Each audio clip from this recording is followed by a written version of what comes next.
Hello everyone, welcome to my YouTube channel.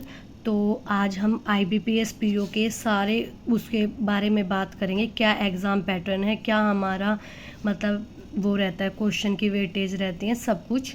और prelims के लिए हमें क्या करना है और मेंस के लिए क्या करना है, सब कुछ हम डिस्कस करने वाले हैं। तो IBPS PO का आपको पता है, जैसे कि है ना, IBPS ने अपना कैलेंडर जनवरी में ही दे दिया था। तो हमारी जो एग्ज़ाम डेट है प्रीलिम्स की वो 22 और 23 अगस्त है और मेंस हमारा 4 अक्टूबर को होने वाला है। और प्रीलिम्स एग्ज़ाम में जो हमारी क्वांट आती है उसमें 35 क्वेश्चन होते हैं, बट 30 मार्क्स के। और इंग्लिश में हमारे 30 क्वेश्चन 30 मार्क्स होते हैं और रीजनिंग में 35 क्वेश्चन 40 मार्क्स होते हैं। तो रीजनिंग भी सबसे ज़्यादा मतलब इसमें स्कोरिंग है और हमें अपनी एक्यूरेसी पे ध्यान देना और अपनी स्पीड बढ़ानी है। ठीक है, पेपर का लेवल ये ठीक होता है, मॉडरेट रहता है। और इसके अलावा जो रीजनिंग है मेंस में, रीजनिंग में हमारे ऐसे सेक्शन बटे हुए होते हैं कि कुछ क्वेश्चंस 2 मार्क्स के होते हैं और कुछ क्वेश्चन 1 मार्क के होते हैं। ऐसे जैसे मान लो 40 क्वेश्चन होंगे टोटल, जिसमें से 20 क्वेश्चन होंगे 2 मार्क्स के, 20 क्वेश्चन 1 मार्क्स के। तो हमारे 60 मार्क्स का पूरी रीजनिंग होगी और 50 मिनट्स इसमें हमें मिलेंगे। ऐसे ही जो जीके होगी हमारी, जीके में सारी बैंकिंग और फाइनेंशियल अवेयरनेस और सब कुछ होंगे, RBI सर्कुलर वगैरह।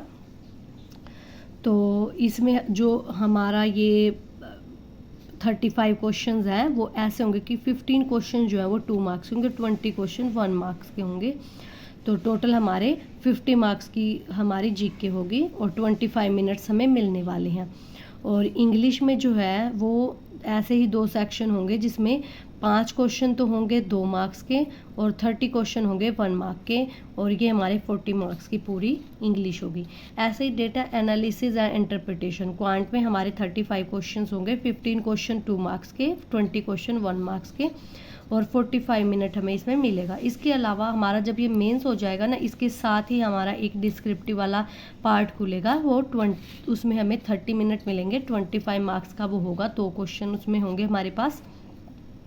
एक कॉम्प्रिहेंशन लिखना होगा, कॉम्प्रिहेंशन आता है, और एक और मतलब ऐसे लिखना होता है। पहले हमारा पैटर्न ऐसे लेटर होता था, बट अब लास्ट ईयर चेंज हो गया था, कॉम्प्रिहेंशन और एक हमारा ऐसे। ठीक है, उसलिए देखते हैं आगे हम क्या करने वाले हैं। प्रीलिम्स के लिए हमें पता है कि हमारे जो टॉपिक है वो हम डेली स्पीड हमारी मॉक से ही बढ़ेगी, इसलिए हम डेली एक प्री का मॉक देंगे और अच्छे से एनालिसिस करेंगे। तो ये डेली 2 आवर तो हमें अपनी डेली टू डू लिस्ट में रखना ही है कि हमें मॉक लगाना है। तो मैं ये मैंने खोला भी हुआ है अपना।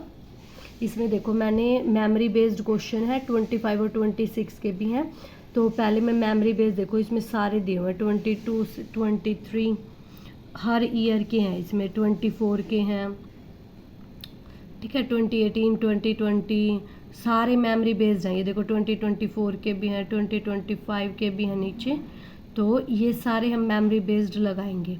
ठीक है, इसके बाद मैं लगाऊंगी ये 2025 वाले जितने भी क्वेश्चन पेपर थे ना, ये इनके मॉक वो, और फिर 2026 वाले जो कि अभी कमिंग सून में भी हैं, ये भी मैं डेली लगाऊंगी। ठीक है, तो ये सब कुछ हम करने वाले हैं इसमें डेली एक मॉक में। और मेंस के लिए क्या अप्रोच रहेगी हमारी, मेंस के लिए हम करने वाले हैं क्लासेस, और वीक में 2 या 1 मॉक जितना भी आपसे हो पाए आप लगा सकते हो। 3 दिन में 1 मॉक भी लगा सकते हो, या फिर आपको ऐसे कि वीकेंड में सैटरडे और संडे आपको रखना है तो ऐसे भी लगा सकते हो। ठीक है, और मेमोरी बेस्ड पेपर भी देख लेना सारा मेंस में क्या कुछ आता है। अब चलिए सबसे पहले हम देख लेते हैं डेज कितने कितने होंगे हमारे पास। आज 15 मई है, 15 मई से 15 जुलाई और अगस्त तक, क्योंकि हमारा 22 को एग्ज़ाम होना है, 15 अगस्त तक हमारे पास टोटल 90 डेज़ हैं। आराम से हम प्री और मेंस को साथ में लेकर चल सकते हैं। और उसके बाद जब हमारे पास 7 दिन बचेंगे ये 15 अगस्त से, फिर हम ओनली प्री करेंगे। ठीक है, प्री के भी मॉक्स लगाएंगे हम साथ में। अब भी लगा रहे हैं डेली एक मॉक, बट वहाँ पे भी हमारी अच्छे से प्रैक्टिस हो जाएगी। और क्योंकि हमें साथ मेंस इन्हीं 90 डेज़ में लेकर चलना पड़ेगा, क्योंकि हमारे पास देखो 38 डेज़ ही होंगे जब हमारा एग्ज़ाम हो जाएगा ना प्री का, तब उसके बाद सिर्फ हमें 38 डेज़ मिलेंगे। हो सकता है कि रिज़ल्ट यहाँ तक आए, क्योंकि 1 मंथ तो लेगा ही रिज़ल्ट आने में।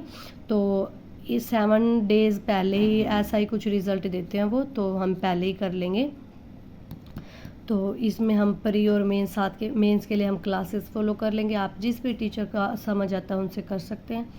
और मिलते हैं नेक्स्ट वीडियो में। इतना ही रखेंगे गाइस, ये सब कुछ हमारा पूरा पैटर्न था, सिलेबस था और कैसे कैसे मैं पढ़ने वाली हूँ वो सब कुछ। Okay, bye bye, take care.